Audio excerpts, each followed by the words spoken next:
Quand on pense à des projets comme ça, on pense pour des 50 ans, 100 ans, de qu'est-ce que devrait être notre ville dans le futur. On est juste à une première étape. On s'est même pas posé la question du pourquoi. La seule question, c'est comment. Prendre un transport en commun, pour moi, c'est une action concrète de vouloir réduire son empreinte carbone. Puis, je crois aussi qu'avec le type d'infrastructure qu'on a, c'est plus encourageant de vouloir le prendre aussi. Ça fait en sorte que les gens n'ont pas nécessairement besoin d'utiliser leur voiture aussi souvent qu'auparavant. Puis les gens peuvent faire une nouvelle façon de se déplacer, peut-être, c'est d'utiliser la voiture sur une partie du parcours de la journée et l'autre parcours, il peut se faire avec des services de transport en commun.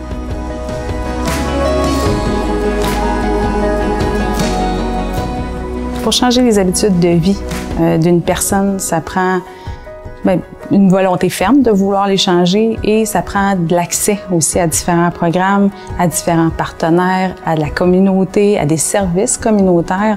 Et ça se fait graduellement. Le projet de la STS, pour nous, c'est vraiment très important pour rendre le boulevard Talbot beaucoup plus accessible et plus sécuritaire. On sait que de plus en plus, il y a des étudiants étrangers qui sont dans les cégeps, les universités, fait que c'est beaucoup plus accessible pour eux. Le mouvement des étudiants de l'Université de Chicoutimi, on est très fiers d'avoir pu faire partie de ce projet-là à la base, puisque le projet est très rassembleur là, en soi. Il a rassemblé beaucoup d'acteurs de la communauté. Puis par la suite, ce projet-là, il va avoir une continuité. Pour la STS, plus on va embarquer, plus on va donner les moyens à Ville-Saguenay, à la STS, de pouvoir étendre, de pouvoir avoir encore plus de flexibilité, investir dans des stationnements. C'est une éducation, mais on est des maisons d'éducation. Alors, il faut qu'on y aille.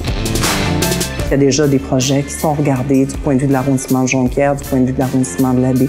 Donc, c'est vraiment une première étape vers un écosystème qui peut facilement voir le jour.